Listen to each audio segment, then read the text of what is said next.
Earwig and the Witch is a bad movie. An awful movie. An atrocious movie. It is one of the worst animated movies I've ever seen. It simply astounds me that Ghibli, the Studio Ghibli, thought this movie was acceptable to be released. We all know Ghibli, they're one of the greatest movie studios of all time. A studio that used the medium of animation to tell compelling stories, create fantastical worlds, and make us feel for characters that feel so real. Their films are not just films, they are meaningful works of art that are able to be connected to by anyone. And they have been. Despite being located in Japan, That's in Japan! Japan? Ghibli's love and acclaim spans all over the world, to the point where they can be considered just as, or even more important to the industry than Pixar. From the mid-80s to the mid-2010s, they maintained critical and commercial success, won an Oscar, and satisfied animation fans around the world with their passionate works of art. Everyone was happy. That was until this. Ghibli, the one big animation studio that had managed to make it through the CGI transition of the 2000s unscathed, was finally making a computer-animated feature film. People were not happy about this, and when the movie came out, they were even less happy. It's not like Ghibli had never made a dud before, but something this ugly, something this intolerable, something this bad couldn't have even been imagined prior to this movie's existence. So I think it should go without saying that this is the worst Ghibli film, by a landslide, as well as just being an embarrassment for the studio and especially an embarrassment for Goro Miyazaki. But I don't only see this as an awful movie, but one that goes against everything this studio stood for in the previous 35 years. So today we'll be looking at why this movie is a steaming pile of garbage, where exactly it went wrong, and why it is an embarrassment for Ghibli and the animation medium as a whole. Here goes.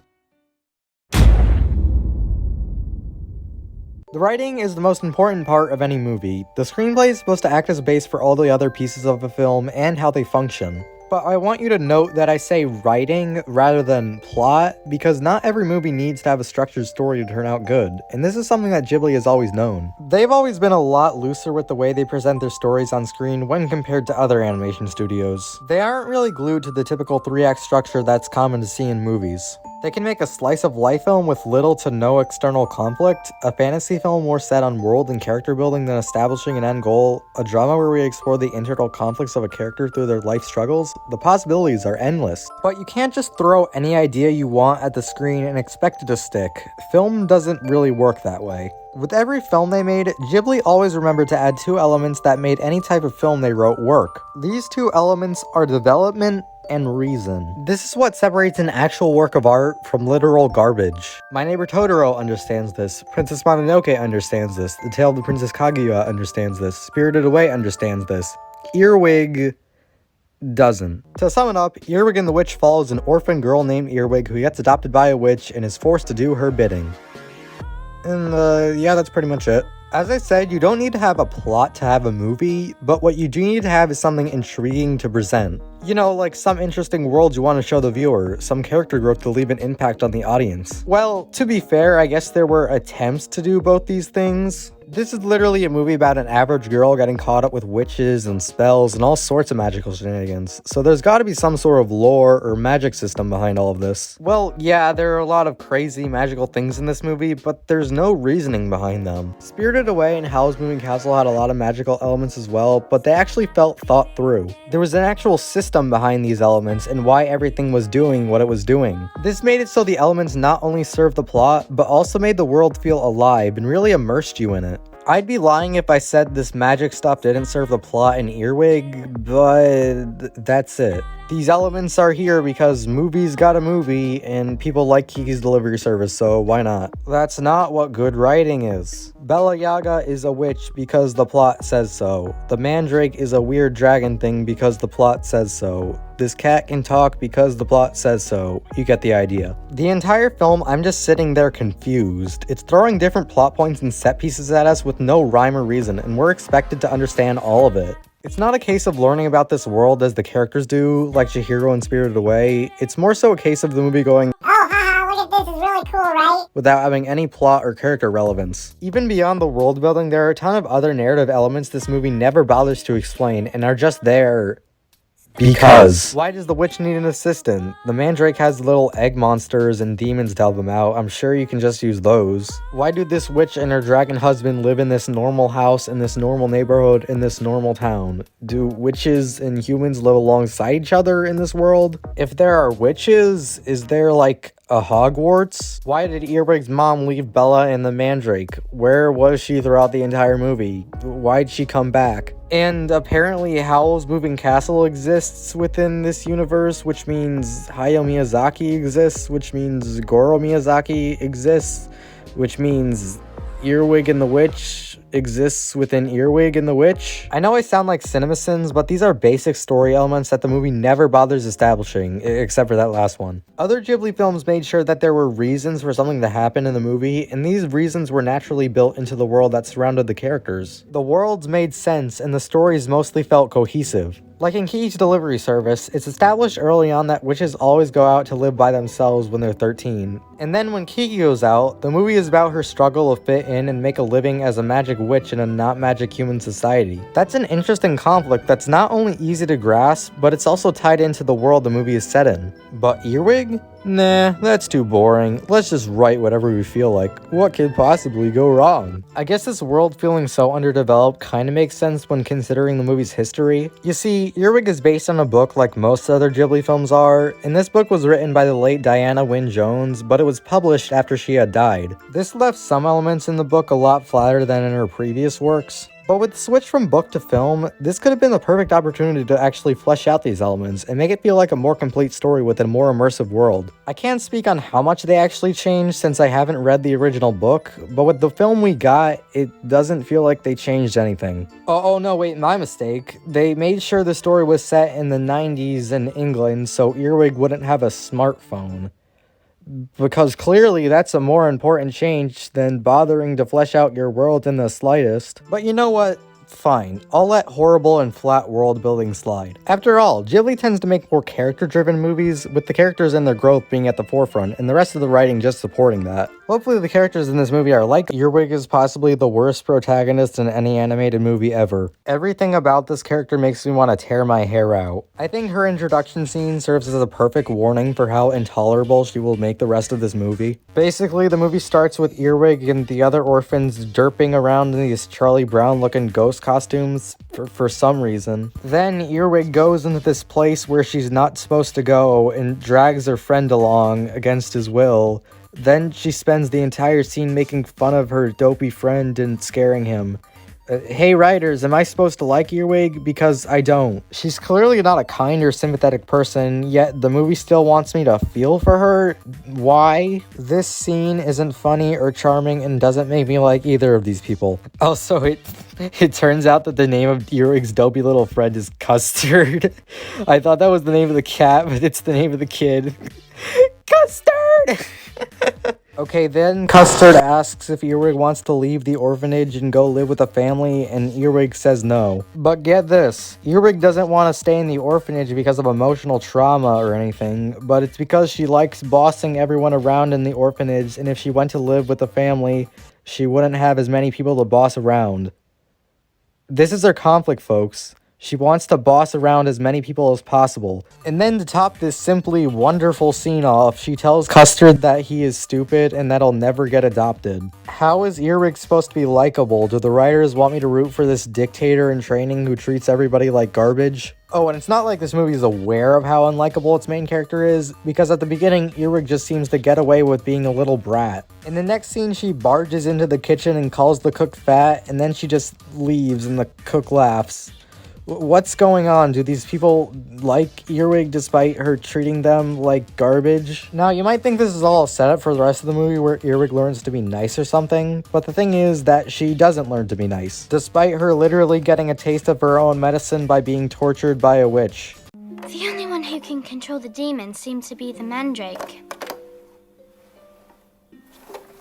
I guess I used to be a lot like the mandrake with everyone. How does Earwig realize this yet the writers don't? I think the main problem with this character is that she doesn't feel like a real human being. Ghibli has always been great at making their characters feel real, instead of just people there for the purpose of the movie. Alex Bocher sums this up excellently in his Ghibli ranking video. As I said with Kiki's delivery service, Miyazaki isn't only observant and detail-oriented in the environment, but human behavior too. It's almost as if these are the minds of real people in the skin of animated characters, not overemphasized and predisposed to singular motivations and set-in-stone character traits like, for example, a Pixar character, but evolving, sometimes contradictory. We explore, then experience this movie just as we do real life. Great video, by the way, link in the description. Now, I'm aware there are bratty kids out there who think everything is owed to them, like Earwig, but this movie crosses the line with Earwig's character to the point where she doesn't even feel remotely down to earth, which is a gigantic problem. When your film is character-driven and not trying to be a comedy either, the highest priority is to make the characters feel believable so the audience has a reason to care. I agree with Alex, and I think My Neighbor Totoro is a great example of how to do this well. Take a look at May. She's energetic, curious, cheerful, with a hint of stubbornness thrown in. This is what an average 4-year-old would actually be like, and this makes her actions in the movie more compelling. When she runs off to the hospital at the end of the movie to give corn to her mother, you know it's not a good idea given how far it is and how she's bound to get lost. But despite this, you still care because this seems like something a 4-year-old who's not fully aware of everything in the world around them would do. With the way the movie is set up, you feel for her because she feels like an actual human.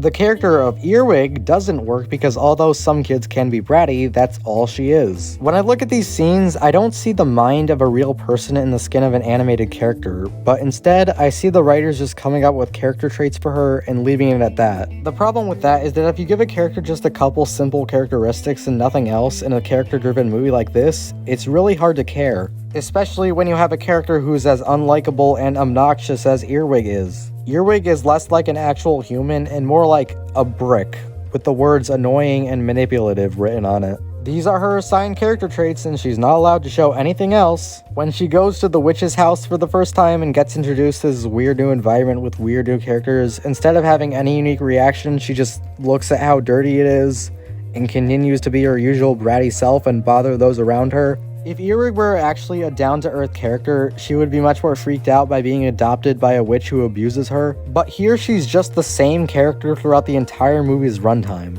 There's one scene where Earwig is annoying the witch says keep working or else, and then Earwig just continues to talk. Not even this scary witch threatening her gets her to shut up. Then later in the movie, the Mandrake is demolishing everything and there's a lot of lava and fire and Earwig is just like, oh haha, wish I beat you, ah. There is lava and fire and a giant dragon is about to destroy you. Why are you smiling? It's like the writers are too scared to write human conflicts, so they gave each character a couple of set-in-stone traits and called it a day. The witch is mean. The Mandrake is angry. The cat is snarky? I don't know. The point is that this movie just feels so dull because the movie doesn't have a story, nor does it have characters with complex personalities and conflicts. No one ever grows in this movie. They're the way they are because this is how the script needs them to be. Not to mention, these characters aren't even pleasant to watch. We already established Earwig sucks, but the witch is also like this mean lady who yells a lot. In concept, it should be really satisfying to see Earwig be punished, but the witch is such a boring character who has nothing going on. Then the Mandrake is barely even in the movie. He gets angry a few times and then he brings cupcakes. Yeah, that's his arc. And then the cat is like tolerable but also a boring character. If your characters are one-dimensional in a character-driven movie, then it just results in the film becoming uninteresting. Especially since, like I said, these writers didn't bother adding in any complex arcs or character motivations or backstories. With no arcs or character growth going on, it just results in a lifeless movie. But do you want to know what else is lifeless? You might have noticed by now that the animation of this movie is, well, it's, how do I say this? It's bad. Like, it's really, really bad. Planet Sheen has better animation than this, and that's a Nickelodeon TV show from 2010. As Ghibli's first CGI feature film, this certainly didn't leave a good first impression. But one of those things I just said is this movie's biggest flaw.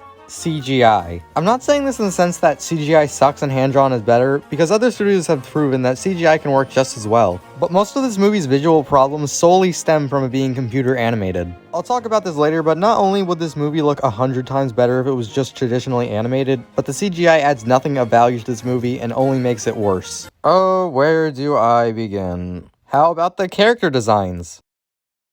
I'm not going to say they're atrocious or make me want to rip my eyes out or anything, but they look weird. And stick with me here, but the problem is that they look like Ghibli characters. Let me explain. Obviously 2D and 3D are two very different forms of animation, so what works in 2D may not work in 3D and vice versa. I mean, take a look at the Jimmy Timmy Power Hours or Homer Cubed. The characters from The Simpsons and Fairly OddParents were originally designed for traditional animation, so if you take these designs and just animate them in a completely different way with no significant changes to the designs or the storyboarding, it's bound to look a little off. I don't even think the animation in these things are horrible, but it's admittedly a little weird to see 2D characters pop out with new depth to them. I'm not saying two-dimensional characters can't be moved to the third dimension. The Peanuts movie is based on a 2D comic strip, yet it manages to pull off its animation well. This is because the movie is storyboarded in a way that's faithful to the style of the comics and older cartoons, and the characters were given just the right amount of depth to them to the point where they look appealing and recognizable at the same time. The characters in Earwig, on the other hand, don't look appealing in the slightest. Now, these designs actually don't look that bad on paper. If you showed me this image, I would immediately recognize it as a Ghibli character rather than something from Pixar or DreamWorks. But the problem is that they took 2D designs and just hit the CGIify button and then just stopped. Needless to say, it looks really weird.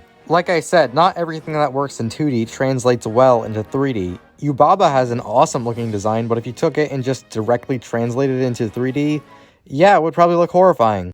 And that's exactly what happened with Earwig. They took good-looking designs and put them in a style they weren't intended to be in, without trying to blur the line between 2D and 3D in order to make it look good. With no changes to the storyboarding or shots from other CG movies, everyone ends up looking uncanny. Looking at Earwig makes me want to vomit. Her forehead is ginormous and her eyebrows stretch a mile long, and her eyes often go into positions they just should not be in, and it makes me uncomfortable. Same applies to a lot of the other main characters in this movie. Oh, and the lip syncing. Don't get me started on the lip syncing. A spell for winning first prize in a dog show? But what's even worse is that the animation isn't even consistent. While the main characters look like CGI-ified Ghibli characters, the minor and background characters look like they were pulled from 3dmodels.com. Why is this guy so ugly? You look like you came out of a Nick Jr. show. These characters don't look like they're from the same universe as the main ones. If you're going to draw traditional Ghibli characters first and then CGI-ify them, why didn't you just do that for all the characters? Oh, but that's not the only inconsistent thing. The movie is simultaneously really flat and over-textured. On one hand, you have the skin and hair on the characters which all look like plastic, nor are they detailed enough to look interesting. But then on the other hand, you have this weirdly detailed food which sticks out like an extremely detailed thumb in this Barbie dollhouse world. And then there's the witch's workshop that 90% of this movie takes place in. I get what they were trying to go for here. The workshop is supposed to be nasty and gross and weird to the audience, because that's exactly how Earwig sees it. The problem is that they made it too ugly. Like, I get it's supposed to be a dirty setting, but why'd you put more detail into the slime and gunk and slugs than you did onto the characters? This just makes it really weird to look at and really disgusting at the same time. But I think the thing that harms these visuals the most is the overall animation and movement. For a Studio Ghibli movie, having bad animation can actually take away from the story the film is trying to tell. I'm not saying this in the sense that, oh, Ghibli is the finest animation studio around. They must have the most exquisite animation possible. I say this because of the way Ghibli goes about telling their stories. Like I said earlier, they aren't glued to the 3-act structure, and pretty much all of their films are driven by the characters rather than the plot. But character-driven films in the animation medium are very hard to pull off. Not only do the characters need to act believable, but they need to move in believable ways. This is kinda a given when making a live-action film, because the actor is already living and breathing in front of the camera. But with animation, you have to put focus on even the smallest details to make sure your characters feel real. I love how beautifully subtle the acting is, and these even like the tiny little things, like how much the tears are showing up in their eyes, you know, because it's easy to go too far. But I just think when I saw this coming in and it was being animated, I believe in these people. Like, I believe that we're watching real people with real souls, and it's such a magnificent emotional moment for me. The performances in an animated film are a handshake between the voice actors and the animators. The voice actors come first, and then the animators animate to the voice track. And this scene is filled with great performances. The animator's whole job is making the characters act like real people. Linda, she's nervous and she doesn't want to confront her husband, but she also feels like she needs to say something, so she's like rubbing her hand and avoiding eye contact. Rick is washing dishes. There's a nice little finger tap there. One of the animators added that.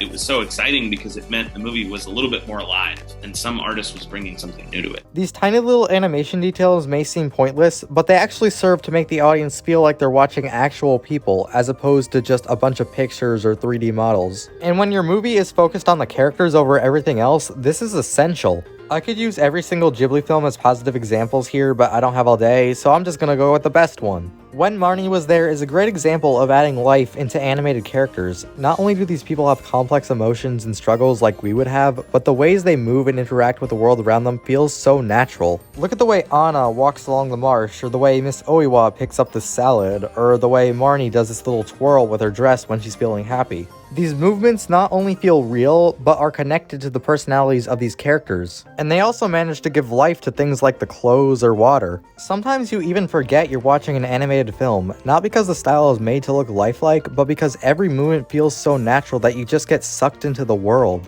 Earwig is the polar opposite. All of the movements just feel so bland and don't really add anything to these characters. It's like they pre-made animations for all sorts of movements beforehand and then just applied it to any character whenever necessary. I don't see actual people in these characters, but rather just stiff 3D models that are being moved by a computer. Take a look at this walking scene.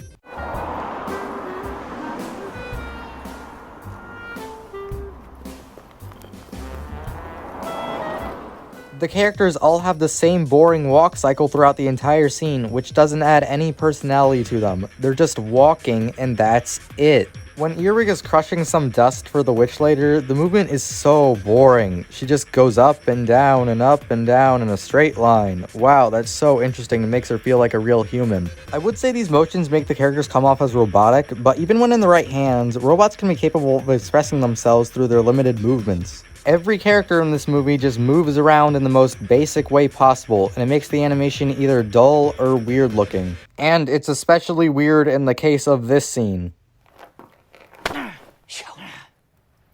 Keep my wife's name out your mouth! It's not just the character animation either, everything in this movie just screams computer generated. When I look at this clip, I don't see frame-by-frame movement. I don't see the liquid in the bowl as being actual liquid. Instead, I see an animator hitting a button to color the liquid green, and then hitting another button to color the liquid pink. Yeah, that's a good way to describe it. Every time something moves in this movie, I just see a button being pressed. It's extremely boring. I know everything I just mentioned are just small details, but they subtract so much away from the vibe this movie is trying to go for. It reminds me a lot of the Lion King remake, where they took a story driven by its emotions and characters and told it in a style where characters are incapable of facial expressions, therefore removing any sense of emotion from the story and any sense of interest from the audience. With their down-to-earth animation, Studio Ghibli has always been able to transport you into their bizarre magical worlds, nothing like that of our own world. But when the animation is so artificial, it's just unnatural and therefore impossible to put yourself into this world or story. To sum it all up, Earwig and the Witch has animation that's about on par with Diary of a Wimpy Kid or the Buck Wild movie. Cheap, unappealing, ugly, and personalityless garbage from talented artists and animators. Because yeah, despite everything I just said about the animation, I do believe the artists and animators who worked on this movie have tons of admirable talent. They just weren't in the right position to make something great.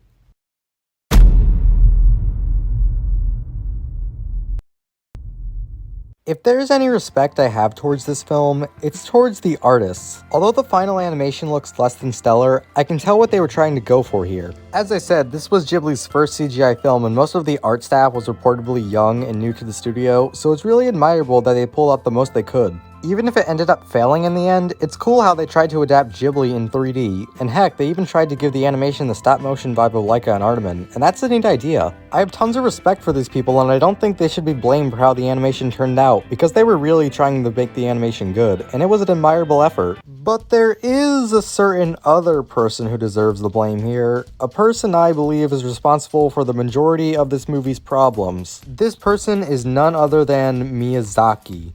Not that Miyazaki, that Miyazaki. Oh, Goro, nobody's daddy issues are worse than yours. Goro's father never hugged him.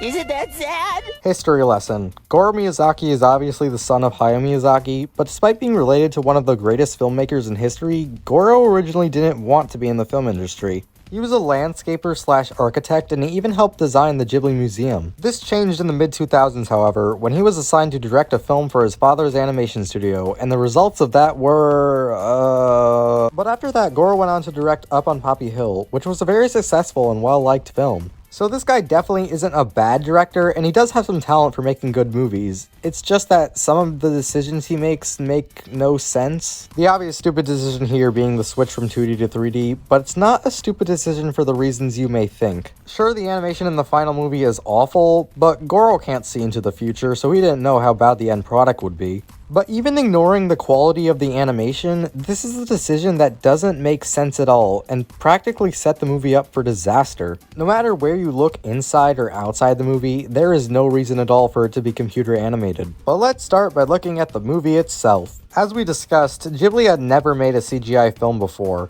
Back in the 2000s, every American studio tried to jump on the computer-animated bandwagon Toy Story, Shrek, and Ice Age had started. But meanwhile, Ghibli just kept doing the same old thing they had been doing for the previous 20 years. A big reason for them sticking to traditional animation is obviously that they weren't after a piece of that American box office pie, but I also think this is because none of their films really warranted being in 3D. Can you imagine Howl or Ponyo being animated with CGI? Even if the animation was good, would it really add anything to the movie's stories or vibes? We tend to forget this nowadays since every big animated movie is CG, but when in the right hands, computer animation can be used in a way that's purposeful to the movie's story or atmosphere. Shrek was animated in CG because it wanted to poke fun at traditionally animated Disney fairy tales. It added an extra layer to it. I'm really just thinking out loud here. Maybe Ponyo or Howl or any previous Ghibli film will work 100 times better if done with computer graphics. But with the way the stories of these movies are, they don't really have a reason to be done with CGI. And it's the same thing with Earwig.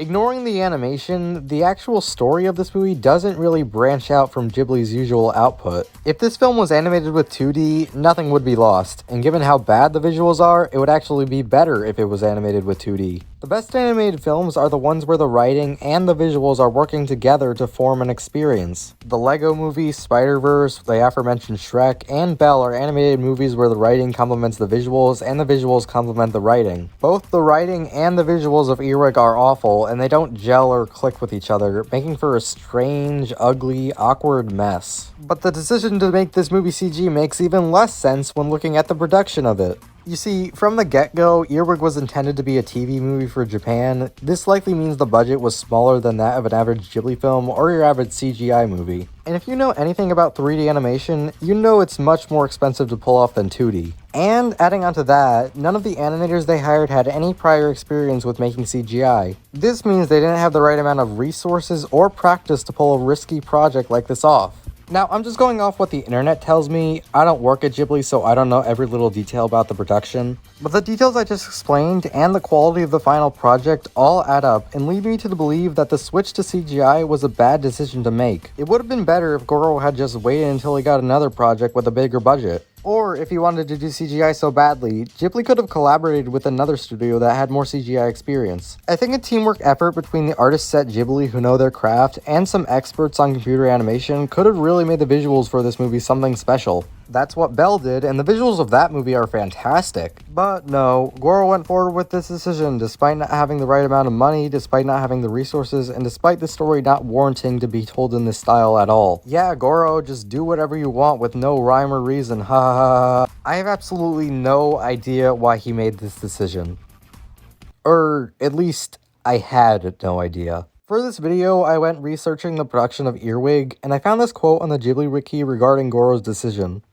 Ghibli is a studio that Toshio Suzuki helped founded to produce Hayao's films. However, these two won't be able to continue wearing it forever. Come to think of it, I knew there was no future for the studio if we only made copies of films from the past. Well-made imitations, but copies nonetheless. So, I thought we should make this film in 3D CG.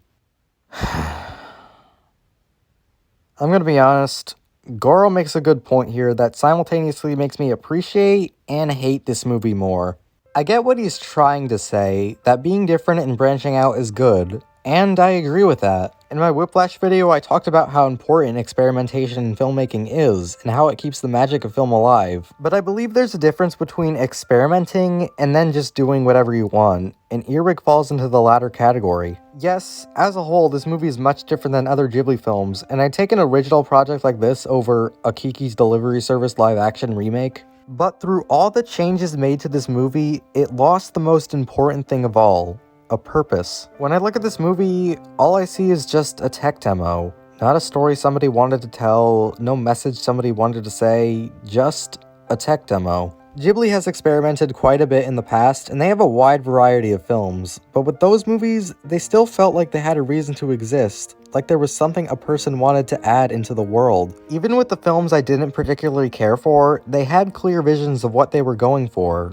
Earwig doesn't have this. It's the film equivalent of throwing garbage at a wall and hoping it somehow sticks. If you strip away this movie's background, all you're left with is just an ugly, boring movie that will leave zero impact on whoever watches it. There is literally nothing to be gained from watching this movie, and that's the opposite of what Ghibli stood for in the past. Their goal was never to just make films, they wanted to leave a real impact. They wanted to move people, to inspire them, to make them happy. And given how these films are remembered by millions decades later, Ghibli certainly made the impact they wanted to. These films have managed to stick with us all this time because they're not just films, they're art. And Earwig isn't art. It's just a failed hodgepodge of ideas that has nothing to say at all. In 10 years' time, nobody will be talking about this movie. It'll be known as Ghibli's CG misfire, and that's about it. To put it simply, this movie is a mistake. Something that nobody benefited from, something that should have never happened, and hopefully, something that will never happen again.